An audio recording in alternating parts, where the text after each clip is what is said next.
여러분 안녕하십니까? 위클리 서울입니다. 목동선 경전철 사업이 기재부의 예비 타당성 조사를 통과하지 못해 좌절됐는데요. 서울시가 곧바로 재추진을 선언했습니다. 그렇다면 목동선 사업이 예비 타당성 조사를 통과해 첫 삽을 뜨기 위해서는 앞으로 어떤 전략이 필요할까요? 김호 기자가 그 해법을 알아봤습니다. 서울 서남권의 교통 인프라 확충을 위해 지난 2008년부터 추진된 목동선 경전철 사업. 최근 기획재정부의 예비 타당성 조사에서 탈락하면서 사업은 원점으로 돌아갔습니다. 서울시가 재추진 의사를 밝혔지만 예비 타당성 조사까지는 다시 까다로운 행정 절차를 거쳐야 합니다. 먼저 연말까지 제2차 서울시 도시철도망 구축계획 변경 용역을 통해 노선 조정 등 대안이 검토됩니다. 대안이 결정되면 국토교통부 승인 고시가 이루어진 뒤 기재부에 다시 예비 타당성 조사를 의뢰하게 됩니다. 이 같은 절차를 거치면 적어도 1년 이상 시간이 소요될 전망입니다. 저희가 거기 국토부에서 승인을 하는 거기 때문에 통상적으로 뭐 어느 정도 걸린다는 건 없어요, 사실. 그래서 그것도 저희가 최대한 빨리 합의해서 진행하려고 합니다. 재추진이 성공하기 위해서는 무엇보다 경제성 확보가 시급합니다. 서울시는 먼저 노선 조정에 힘을 쏟고 있습니다. 당초 목동선은 신월동에서 영등포구 당산역을 잇는 총 연장 10.87km로 계획됐습니다. 정차역은 환승역 2곳을 포함해 모두 12곳이 건설될 예정이었습니다. 서울시는 계획된 기존 노선을 조정할지 새 판을 짤지 용역을 통해 결정할 예정입니다. 만약에 예타에서 지금 뭐 그런 식으로 많이 예측을 하고 있지만 좀 어려워서 통과가 만약에 어려워진다면, 그래서 결론이 난다면 지금 저희들이 하고 있는 2차 변경 계획에 노선을 조금 더 다시 효율적으로 짜서 올리는 방법이 있습니다. 경제적 타당성을 높이기 위해 미반영된 개발 계획을 예비 타당성 조사에 반영하는 작업도 추진됩니다. 양천구는 목동 아파트 재건축 등으로 교통 수요가 급증할 것으로 예측되지만 예비 타당성 조사에 반영되지 못했다고 밝혔습니다. 이에 따라 재건축 사업이 속도를 내고 있는 만큼 예비 타당성 조사 시기를 재건축 시행 인가에 맞춰 추진하는 방안을 검토하고 있습니다. 목동 아파트가 재건축되면서 인구 증가라든가 이런 부분들이 미반영돼 있거든요. 현행 예타 제도에는 사업 시행 인가가 돼야만 그 인구가 포함됩니다. 그러니까 현행 제도상의 문제이기 때문에 시점을 놓칠 것인지. 15년째 답보 상태에 빠져 있는 목동선 경전철 사업. 예비 타당성 조사 통과를 위해서는 경제성 있는 노선 변경과 목동 아파트 재건축 사업의 신속한 추진이 열쇠가 될 것으로 보입니다. 헬로티비 뉴스 김호입니다. 습하고 무더운데 모기까지 기승을 부려 반잠 설치시는 분들 많으실 텐데요. 모기 기피제를 사용하거나 모기에게 물리지 않도록 주의하셔야겠습니다. 서울 도심에도 모기를 매개로 한 말라리아 비상이 걸렸습니다. 손성희 기자입니다. 양천구 신월동의 한 공원입니다. 보건소에서 나온 방역팀이 모기 퇴치용 살충제를 곳곳에 뿌립니다. 양천구에 말라리아 경보가 발령된 지 약 2주 만인 지난 22일 강서구에도 말라리아 경보가 내려졌습니다. 인접 지역에서 말라리아 경보가 연이어 발령되면서 모기를 없애달라는 민원이 늘고 있는 상황입니다.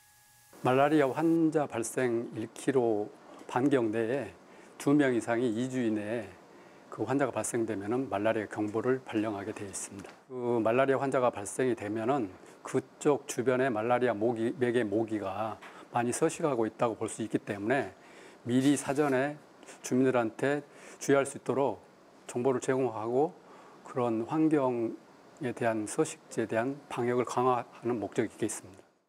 서울은 말라리아 위험 지역이 아니었지만 이상기후 영향 등으로 모기 개체수가 늘면서 더 이상 안심할 수 없게 됐습니다. 7월 20일 기준 전국의 말라리아 환자는 307명, 이 중 19%인 58명이 서울 지역 환자입니다. 2년 전 같은 기간과 비교하면 3배 이상 늘었습니다. 지난해부터는 양천과 은평, 강서 등 서울시 25개 자치구 중 13개 지역이 말라리아 위험 지역으로 분류됐습니다. 서울은 사실 말라리아 위험 지역이 없었어요. 최근에 이제 그 이상 기온이라든지 서식 환경이 바뀌면서 그 말라리아 얼룩 모기 모기가 이렇게 이제 밑으로 내려와서 서식을 하는 거거든요. 그래서 질청에서 계속 그 모니터링을 하다가 이제 작년에 이제 그 위험 지역이나 이런 걸 선정했고, 그리고 올해부터는 주의보라든지 경보를 올해 이제 시작한 거예요. 머리가 아프거나 열이 나고 오한을 느끼면 말라리아를 의심해봐야 합니다. 보건소에 가면 신속 항원 검사로 감염 여부를 확인할 수 있습니다. 다행히 치료약이 있어 말라리아에 걸려도 약을 잘 먹으면 낫기 때문에 빨리 치료하는 게 중요합니다. 말라리아는 그 말라리아 원충에 감염된 모기, 그러니까 매개 모기는 얼룩날개 모기인데요. 감염된 모기에 사람이 물렸을 때 말라리아에 감염되는데 갑작스러운 심한 오한, 그러니까 사시나무 떨듯이 심하게 떤다라는 증상과 뒤이은 심한 열이 나고 머리가 아프고 몸살이 나고 또 속이 메스꺼운 증상이 나타날 수 있어서 최선의 예방책은 모기에 물리지 않는 겁니다. 밤에 활동할 때는 밝은 색의 긴 옷을 입고 모기 기피제를 사용하는 게 좋습니다. 모기가 집 안으로 들어오지 않도록 방충망을 수시로 점검하고 비온 뒤에는 집 주변의 고인물 등 모기 서식처를 제거해야 합니다. 헬로티비 뉴스 손성혜입니다. 주민등록 등초본이나 가족관계증명서를 대부분 동주민센터나 구청 민원창구를 통해 발급하는데요. 이런 민원 서류를 발급받는데 자치구마다 비용이 다릅니다. 최근 무료로 발급하는 자치구가 늘고 있는데요. 그 이유가 무엇인지 강혜진 기자가 취재했습니다. 강남구에 설치된 365일 무인 민원 발급 부스입니다. 2021년 코로나 확산 예방을 위해 전국 최초로 주민센터 내 발급기를 외관에 설치했습니다. 강남 구민은 물론 국민 누구나 24시간 무료로 이용할 수 있습니다. 주민등록 등초본 등 무료 발급이 가능한 서류는 100여 종이 넘습니다. 현재 강남구에 설치된 365일 무인 민원 발급기는 모두 30대입니다. 민원 서류 발급은 2019년 47만 건 대비 무인 민원 발급기 설치 후 2023년 64만 건이 넘습니다. 저는 여기 강남 사람 아니고요. 의정 사람인데 여기서 한 몇 분 뽑았는데 편하고 좋아요. 이제 안에 들어가면 복잡하고 사람들이 많이 기다리는 시간이 길잖아요. 여기는 짧아요. 사람 없으면 바로바로 뽑을 수 있으니까 그게 참 좋아요. 무료로. 이달부터 종로구도 무인 민원 서류 발급 비용이 전 국민 무료입니다. 민원 서류 발급 업무의 효율성을 높이고자 연간 2천만 원이 넘는 세수입을 포기하고 구청과 지하철역, 대형 병원 등 무인 민원 발급기 22대를 설치했습니다.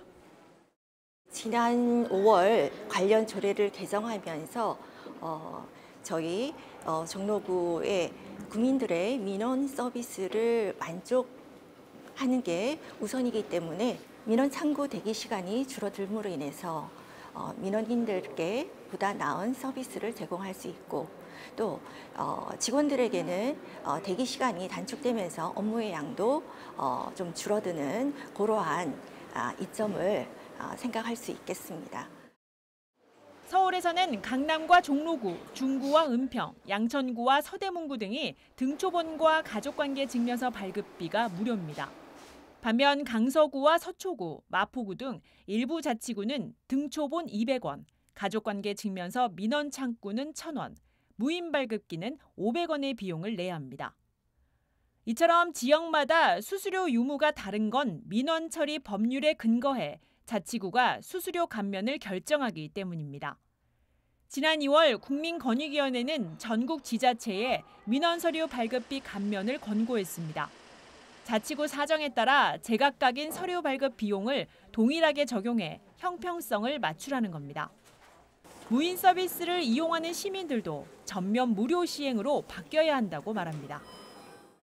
저희 동네도 무료로 하고 있거든요. 중랑구. 저는 다 무료인 줄 알았어요. 저는 뭐 다 똑같은 줄 알았는데 어디는 또 내고 어디는 안 낸다는 점에서는 다 일괄적으로 무료 서비스 할 거면 다 무료 서비스 하고 돈 받을 거면 다 돈 받고 하는 게 좋을 것 같습니다. 적은 비용이지만 지역마다 민원 서류 발급 비용의 차이가 있습니다. 세수익 감소를 막론하고 무인 민원 서류 발급비 무료는 형평성을 맞추기 위해서라도 자치구가 수수료 징수 감면 조례 개정을 통해 단계적으로 추진해야 한다는 목소리가 높습니다. BTV 뉴스 강혜진입니다. 서울 아파트 가격 상승이 수도권 상승세로 이어지는 양상이 나타나자 지난주 정부가 주택시장 안정화 대책을 내놓았는데요. 하지만 여전히 시장의 공감을 얻지 못하고 있습니다. 당장 기대할 수 있는 변화가 아니기 때문입니다. 이관성 기자의 보도입니다. 최근 서울과 수도권 아파트 매매가 상승세가 심상치 않습니다. 7월 3주 한국부동산원 조사를 보면 서울 아파트 매매 가격은 전주보다 0.28% 상승했고 수도권도 전주보다 0.13% 상승한 것으로 나타났습니다. 비수도권 지역은 대부분 아파트 매매가가 하락세거나 보합세였습니다. 수도권과 비수도권 아파트값 양극화가 뚜렷하게 드러난 모습입니다. 정부는 최근 서울 지역 매매가 상승이 수도권 상승세로 이어지는 양상이 나타나자 주택 공급 확대 정책을 다시 꺼내들었습니다. 먼저 3기 신도시를 중심으로 2029년까지 23만 6천 호를 공급하고 올 하반기 그린벨트를 풀어 수도권에 신규 택지 2만 호 이상을 추가 공급한다고 밝혔습니다. 또 재건축 재개발 활성화로 정비구역 지정이 늘고 있고 부동산 PF 재구조화를 유도해 주택 공급을 촉진하겠다고 덧붙였습니다. 정부는 전세시장 안정화를 위해 비아파트 공급을 가속화하겠다는 계획도 함께 제시했습니다. 당초 12만 호였던 공공매입 임대주택 공급 계획을 1만 호 이상 늘리고 이 중 5만 4천 호를 금년 하반기 중 수도권에 공급하기로 했습니다. 신축 소형 비아파트 구입 시 세제 지원과 주택 청약 시 무주택으로 인정하는 계획도 함께 준비했습니다. 하지만 정부의 이 같은 공급 대책이 지금의 수도권 매수 심리를 억제할 수 있을 것이라 보는 시선은 많지 않습니다. 정부가 보는 차원과 실제로 이제 필요한 사람들이 원하는 위치, 입지, 그리고 기간이 다릅니다. 지금 공급을 하겠다고 얘기하면 빨라야 4년입니다. 저 공기가 30개월이고요. 이래저래 해서 어떻게 된다 해도 4, 5년은 걸리지 않습니까? 예. 그러니까 당장은 공급이 부족하다는 얘기가 문제는 집값이 떨어질 것이라는 기대보다 오를 것이라는 걱정이 늘고 있는 것입니다.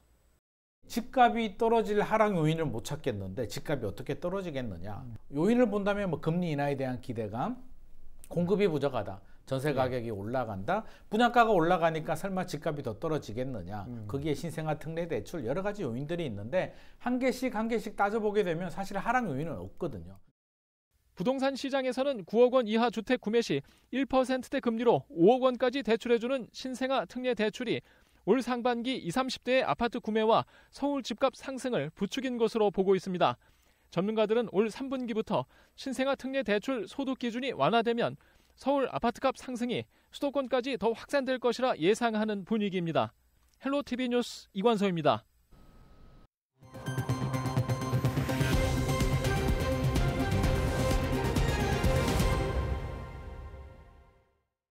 폐지 수순에 들어간 서울학생인권조례가 당분간 효력이 유지될 전망입니다. 서울시교육청은 최근 대법원이 서울시교육청이 낸 서울학생인권조례 폐지 조례안 재의결 집행정지 신청을 인용했다고 밝혔는데요. 이에 따라 본안 소송에 대한 법원의 판단이 내려질 때까지 서울학생인권조례 효력이 유지된다고 덧붙였습니다. 서울시의회 국민의힘은 지난 4월 서울학생인권조례 폐지 조례안을 가결했으며 서울시교육청은 절차를 위반했다며 폐지 조례안 무효 확인 소송 및 집행정지 신청서를 대법원에 제출한 바 있습니다. 재개발 사업 후보지인 양천구 목이동 염창역 일대가 신속 통합기획으로 확정돼 사업에 속도를 내게 됐습니다. 신속 통합기획안에 따르면 2만 2천여 제곱미터 부지에는 최고 22층 580세대의 아파트가 들어서게 되는데요. 서울시는 사업지의 용도 지역을 제2종 일반 주거 지역으로 상향하고 도로 운영 체계도 일방 통행에서 양방 통행으로 변경합니다. 또 목동 중앙본로의 기능을 강화하기 위해 가로변 상업시설을 배치하고 공공보행로와 단지 내 가로를 조성해 주민 휴식 공간을 제공할 계획입니다.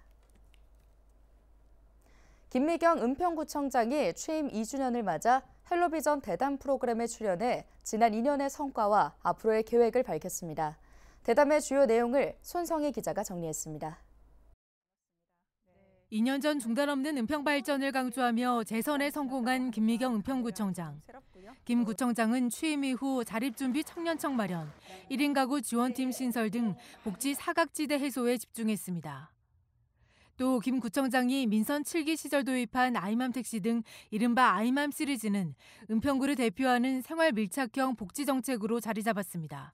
아이맘 택시가 그 많은 지자체에서 벤치마킹을 하고 있죠. 또 이렇게 아이맘 브랜드처럼 아이맘 그 상담소를 저희가 고안했는데요. 저희가 영유아 부모님, 어린이 교사들을 대상으로 해서 상담 프로그램을 하고 있습니다. 지금 현재 한 1,500명 정도가 신청을 해서 3,000건 이상 저희가 상담을 진행했는데요. 저는 이게 너무 잘했다. 이렇게 아이 키우기 좋은 은평을 만들기 위해서 노력하는 게 보람이 있다. 이런 생각을 좀 하게 되었습니다. 문화 주민 편의 공간 확충도 빼놓을 수 없는 성과입니다. 김 구청장은 은평구민의 오랜 염원이었던 국립한국문학관이 드디어 첫 삽을 떴고 편백나무 숲은 도심 속 휴식 공간으로 주민들에게 사랑받고 있다고 자부했습니다. 지금 다문화 박물관도 들어오게 되고 그 이외에도 편백나무 숲이라든가 불광천이라든가 이렇게 매력이 있는 곳이 있기 때문에 33년간 나무 심기 자원봉사자였던 지역 주민의 그 제안으로 시작해서 지금 명소가 되었습니다. 민선 8기 은평구의 최우선 목표는 신경제교통중심지로의 도약입니다. 김 구청장은 GTX A개통, 서울혁신파크 개발과 함께 연신내 불광역 일대를 신경제 교통중심지로 탈바꿈시킬 청사진을 제시했습니다. 연신내와 불광을 같이 묶어서 개발하는 계획들을 좀 하고 있고 또 불광역의 혁신파크 개발을 지금 앞두고 있어서 그게 같이 어떻게 보면 시너지 효과를 낼 수 있을 것 같습니다. 하지만 지역 수거는 교통망 확충은 아직 갈 길이 멉니다. 신분당선 서북보 연장선은 경제성에 막혀 좌절돼 사업 재추진 여부를 기다려야 하는 상황이고 서부선 경전철은 사업 추진이 지지부진한 가운데 착공 시기가 불투명합니다. 기재부의 심의를 받아야 되는 거잖아요. 그래서 그걸 같이 이제 협의해 가면서 지금 진행을 지금 하고 있고요. 요즘 경기가 또 많이 어렵고 하기 때문에 그 비용도 많이 올랐잖아요. 이제 이런 것들이 많이 이제 걸림돌이 되고 있지만 적극적으로 같이 지금 노력을 하고 있고요. 김미경 은평구청장은 지역경제 활성화를 위해 소상공인 지원 사업을 확대하고 올 하반기 완공을 앞둔 광역자원순환센터가 차질 없이 가동될 수 있도록 노력하겠다고 밝혔습니다. 헬로티비 뉴스 손성혜입니다. 오늘 준비한 소식은 여기까지입니다. 함께해 주신 여러분 고맙습니다.